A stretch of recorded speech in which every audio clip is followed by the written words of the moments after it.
Hi everyone, I'm back with another Hell Clock video and I want to talk about how to make a really powerful endgame build in this game. Now the mechanics of this game are somewhat straightforward, but it is also important to learn a few basics in order to make the most powerful setup possible, and it's kind of important which of the upgrades you choose as you go through the run. It's not just, okay, which skill do you run, which relics do you put that support those skills, but also how do you make like the right choices as you go through those floors and get those blessings, for example. So there's a few things that are interconnected at play that can really drastically change the outcome of a run. And sometimes it's a bit up to RNG, of course, because of those blessings and what you get when you redraw. But for the most part, you have relatively good control over the system and you can do mistakes or you can do it better. So just as an example here, this is the final boss on the highest difficulty right now, Nina's monster, and well, it took me like 3 seconds flat or something like that with this setup. There are more powerful, way more powerful builds than this out there. This is obviously a pretty good one, but you can do quite crazy stuff with a bunch of those different skills and different builds available in the game right now. Now, obviously not everything is perfectly balanced in this game. The game is pretty fresh and there's a lot of work to be done when it comes to balancing out, and I also expect a lot of stuff to change either with number tuning or certain mechanics getting reworked. For example, lifesteal is pretty overtuned these days. Conviction as well. People reach something like hundreds of thousands or even millions of convictions, so they are completely unkillable, even with like negative resistances. And you can get ridiculous amounts from close body or from the slow time, for example. There's also a way to do this with potions. There's various ways of getting way too much conviction, so I expect that to change at some point. And the same thing probably applies to lifesteal. But overall, you mostly care about scaling up your offense more than you care about scaling up your defense. And there's various ways to do this. One good starting point when you try to go for the higher hell difficulties, for example, is checking out the relics list. So I can also link this down in the description. This is the official Hell Clock wiki. And here, for example, you can see all of the relics available for each of the skills. So you can sort here by skill, for example, and you kind of get an idea of what is available. Not every skill is really that powerful, and it can take a lot of work to get some of them online. For example, I have also done a Hell 100 clear on double knives, but compared to this like 3-second end boss kill, that was more like almost a minute or something for that. And I really tried hard on that run, for example. So some of them are just obviously much better than others and have more scaling like factors basically, compared to some builds, and they kind of go crazy with some of them. But overall, it seems like pretty much every skill can be made viable enough in order to beat the game, even on the higher difficulties, or even Hell 100 if you really try, with some of them obviously being easier and harder than others. But at least getting a bit of an idea of what's available and what you're trying to roll for is pretty good. So if you want to do a specific run, so for example, I specifically set out to do a split shot run on my Hell 100 clear, then I knew, okay, I have to go for those relics here. You know, I need to get my split shot relics in order to get the most out of this. So blunderbuss is the key here. Then you have the spearhead as well for the piercers. And those are the two main things that I try to acquire. And then there's, for example, also a combo you can do with the summon the guard, where your guards now also use split shot. So this is the build that I was making here, for example. And the rest was just kind of like trying to stack up synergetic effects like skill projectile amount, physical damage because the skill is physical with the relic, and maybe other effects that boost marksman skills or boost summons, for example. So overall, it's not really all that complicated to try to make a certain build and then go through the acts, but it can be a bit difficult to get the right relics. So especially in Act 1, you usually try to maybe use some sort of like universal good skill. So I like to use Matadera together with like one of the mana spenders, something like Quill or the Bell or maybe the Split Shot, and that is like usually kind of nice to go for the early acts, but you can also go for the guards, or you can also just, you know, use split shot with repeater, or, you know, whatever, like, you know, strikes your fancy, whatever you find relics for, and you can start working around that. Or you can also check the shop, for example. Like, for example, very early on, I also try to reroll the shop with the soul stones I have to try to get certain relics that can really boost your power. And also, they are not all created equally. Some of them have really insane effects that come online right away. Others are maybe more endgame focused, for example, and they need like a certain combo. So here's one of those examples, silver bullets. So you have ways of stacking like, 100,000 conviction, for example, in the late game at least. So something similar bullets would give you a pretty massive advantage. But if you are like in Act 1 and you can maybe reach like 2,000 conviction or 1,000 conviction, then this doesn't really do all that much. So obviously some of those combos can kind of scale out of control if you set it up properly, and others maybe need a bit of work to really get online. So here's an example of a typical like end game build relic inventory. So I mentioned, for example, the blunderbuss and the spearhead and all these like relics that I need in order to play split shot, plus the call the guard relics here. So there's 2 for each of those skills here that make this combo what it is. And then you see here everything else is just kind of like supplementary rare relics. So you try to grind those up, especially usually in Act 2.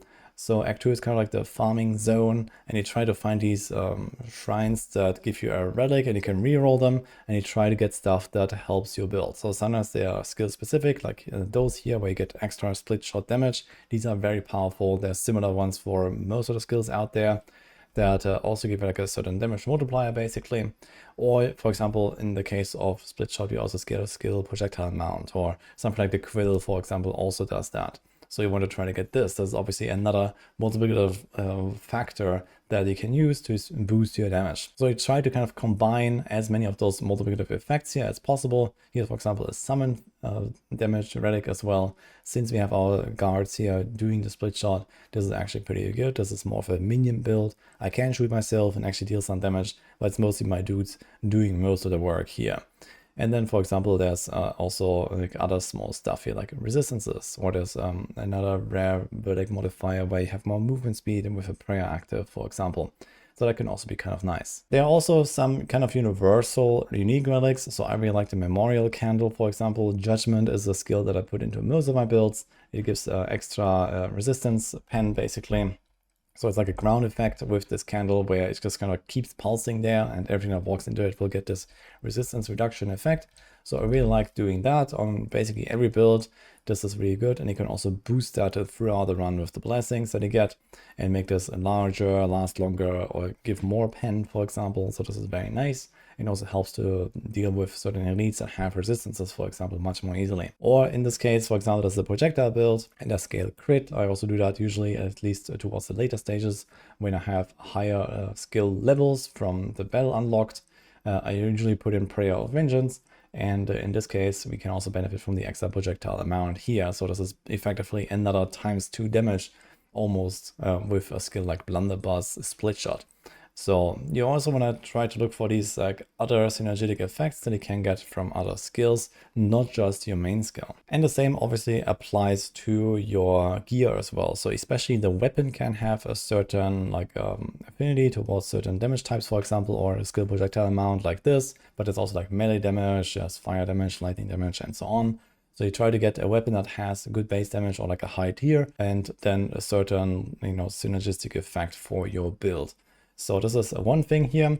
Or for example, you have the keepsakes where you can get either a cooldown, I think, or a skill mana cost reduction. So it's obviously important to be able to spam your skills as much as possible. So you want to try to look out for one of these.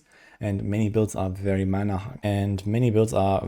hungry, especially on the higher skill ranks. So once you start investing more points into your skills here, then they can cost a lot. So for example, here this split shot is 426 mana at rank 7, but at rank 1 it's only 156. So it goes almost triple as you go from rank 1 to rank 7, for example. So this is something that many people might neglect here.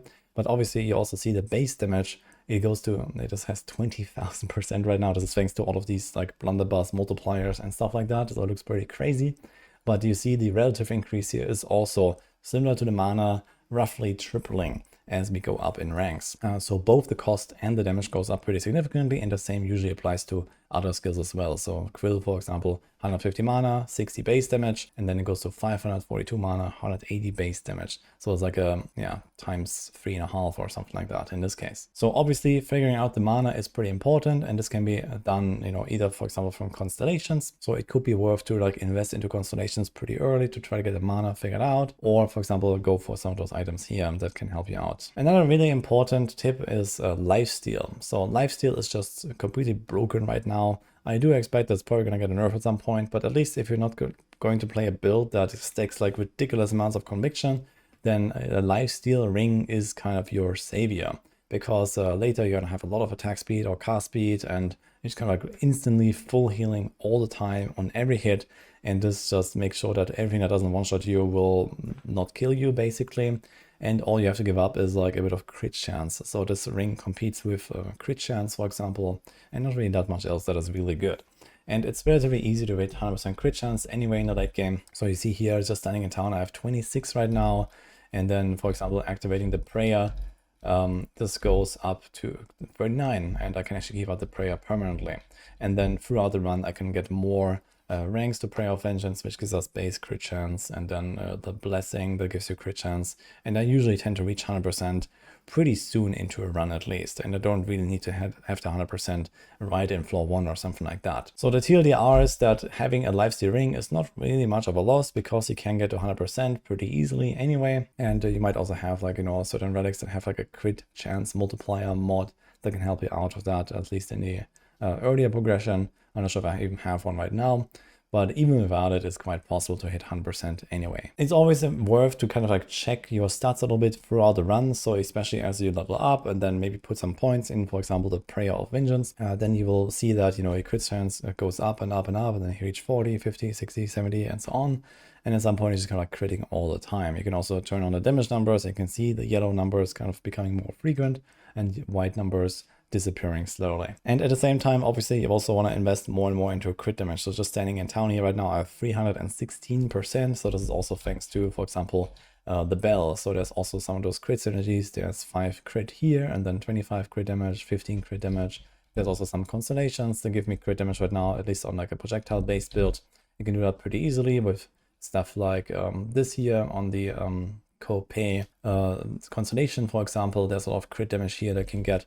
And like this, you can kind of ramp really hard into the late game and have another damage scalar. But it's not just about scaling crit damage, it's just one of the possible options. Obviously, there might be builds that don't even run crits because they're doing dots and they can't crit, I think. So overall, this is not required, I would say, and something more for the later stages in the run.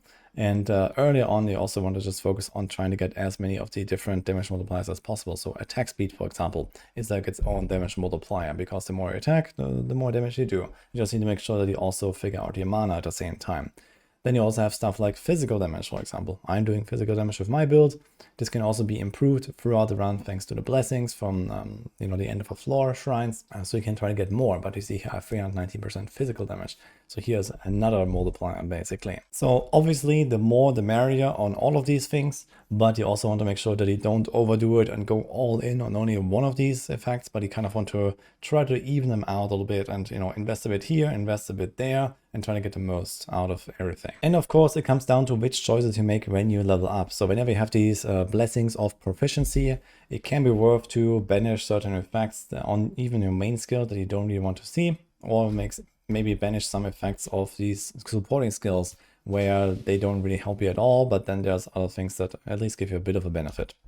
So in my case, for example, I banished the crit chance on my main skill because I know later on in the later floors I will hit 100% crit chance anyway, and I don't really need it. And then I reroll, and instead I take the common upgrade for plus 20% damage. So this is also a multiplier. Of course, this is temporary. This is not like the gear and the relics that kind of stay with you for a while. This is only for the ongoing run right now, but you also want to try to scale up your damage as much as possible as you go through the floors. And in fact, some skills scale so well that if you have the damage to do like the first floors of an act, then you can also do the final floor, including the final boss, with the same run basically. So that depends a little bit on the build. Some have better options here, or they have like, you know, multiple ways of scaling up the damage at the same time. So one example would be the bell. The bell has not only this typical plus 20% damage upgrade that you see here, basically every skill has that, but it also has a separate plus 20% crit damage upgrade. And as far as I'm aware, those two multiply. So again, similar to what I explained before, you don't just want to go all in on a certain multiplier, but you want to kind of get more multipliers and even them out a little bit so that you get an overall higher total. So for example, if you take the percent damage upgrades in every single slot as you go through the run, you can have 4 commons, 3 blues, 2 rares, 1 epic upgrade. So we'll get, I don't know, something like a 300% maybe or so total if you add it all up, if you only take the damage upgrades. But in the case of the bell, where you have the damage and the crit damage, it would actually make more sense to split it to, for example, 150 and 150, and that nets you a higher total. So usually the main priority is to try to get a few of these upgrades on your main skill that has this % damage multiplier, or a separate way of scaling the damage. So another example would be this now. This is actually perfect. So we have the Summon the Guard upgrade here. There's also this typical 20% upgrade that we could get. And here's the epic plus 25% attack speed for the guards. So summons by default don't benefit from your attack speed rolls. They have their own attack speed value, but you can upgrade them with those blessings of proficiency, for example. So in that case, you know, if they have 100% base attack speed, then adding this 25% is literally a 25% multi, where, for example, if you have a few of those guard damage upgrades already, then adding another one is like a smaller and smaller relative benefit. So again, we have multiple factors here, and we're going to try to get the highest total. So we try to even out the different multipliers. So you want to have a bit of attack speed and a bit of damage, and not just overly invest into one of them. But of course, in the case of this blunderbuss build, we also have the added advantage that we actually have 2 separate skills to multiply our damage with, and each of them also has multiple factors that we can try to upgrade. So here in this case we have the blunderbuss, and we have the split shot skill, and our guards also use the same split shot skill and benefit from all of the same multipliers. So effectively you can, you know, ramp up all of the damage on your split shot, but then you can also ramp up the damage on the guard, and then they get another multiplier and another layer of factors basically that basically scales the damage to the moon. And this is how you can kill the final boss in like 3 seconds in the end. So depending on the build, where you have these like, you know, multiple interwoven layers of skills, for example, this can get pretty crazy. And this is also what I mentioned, for example, earlier, where we have so many blessings to choose as we level up throughout the run, that if you have the damage at the start of the run, you will certainly have enough damage at the end of the run, because you just kind of ramp so hard through, you know, multiplying your damage higher and higher with all of those upgrades all the time. But there's another thing to consider, which is that especially later in the run, when you have basically your main skill or multiple main skills maxed out, then it could also be really worth it to pick up some of those other upgrades. So even though you might see that there's this another 20% extra damage here, this might actually eventually become just like too low of an upgrade to be really important over picking something else. So for example, here's like this rare Prayer of Vengeance upgrade for 40% extra crit chance. And then the ranks to that skill also give us extra base crit in order to try to hit that 100%. And so it could actually be worth in some cases to actually go for your supporting skill more than your main skill basically. But at the very least, early in the run, you try to get as much as possible for your main skill. Try to avoid the somewhat more useless upgrades. For example, there's crit chance that are banished, and there can be mana cost reduction, which I don't care about. For example, since our Summon the Guard just uses the split shot for free anyway. And there's also attack speed for split shot, for example, which if you use it yourself is pretty useful, because that's again like another like multiplier basically. But since we don't really cast it ourselves, I also try to skip that and just go for raw damage all the time. But at some point you have so many bonuses for your main skill already, when you're like level 15, 20, 25 or so towards the later stages of a run, for example. So for example, here now we are like level 20 or so, and we level up, and then we kind of check what we can get. And here, okay, I can still get like a, you know, 40% rare upgrade. Obviously I'm going to pick this, but you know, maybe at this stage I already have like, you know, plus 250% or so, and there would be like a little, like a common upgrade like that. Then I would maybe consider taking the prayer here, or maybe there's like a similar upgrade for this Damnation of Flesh for our judgment to get like, you know, more resistance shred, for example. And then, for example, getting like another 40% extra resistance shred is going to be worth more than actually upgrading the main skill. So this is usually what you focus on in the later floors. And obviously then also comes down to picking the right blessing of foundation. So this is the stuff that you get at the end of a floor every time, where you can pick these kind of character buffs that apply to everything. And there are usually a few specific ones that you really want to shoot for.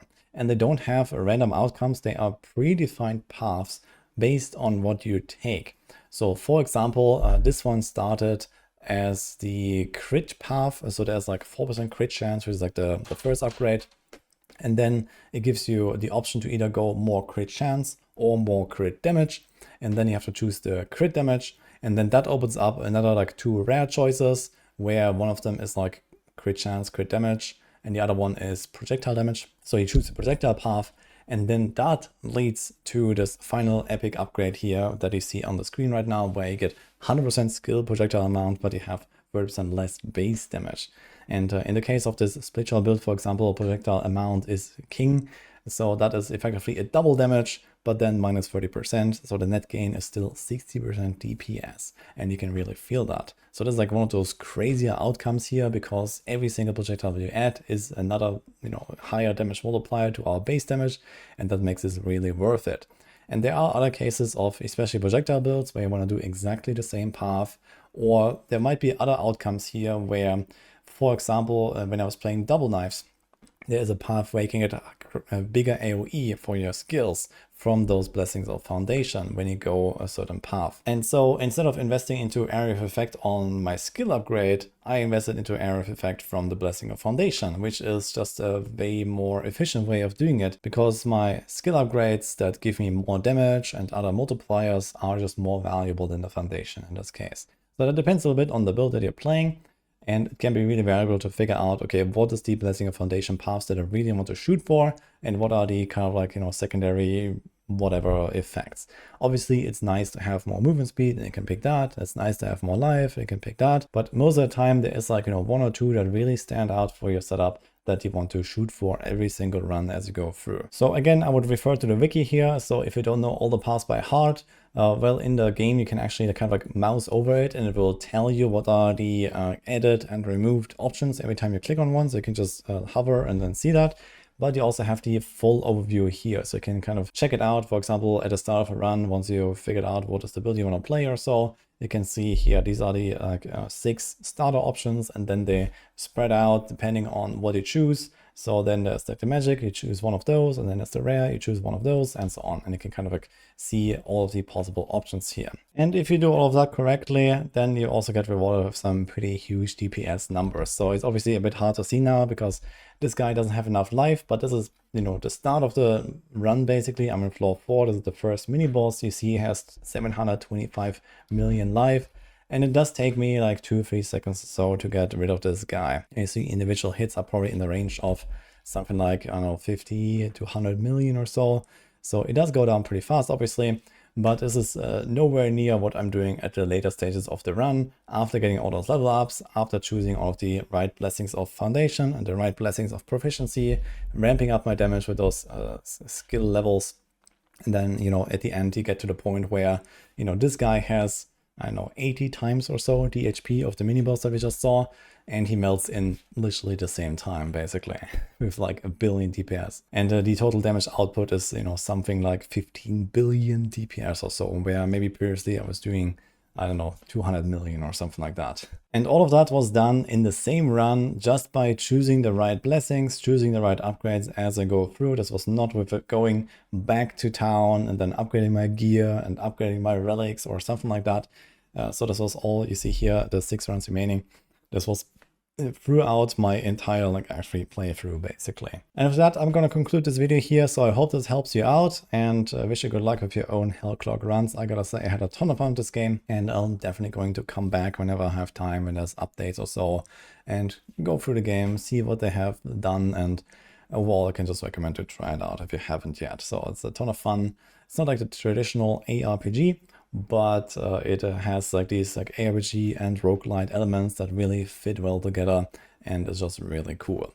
So I'm going to leave you with that. I hope you liked this video, and I'll see you guys next time.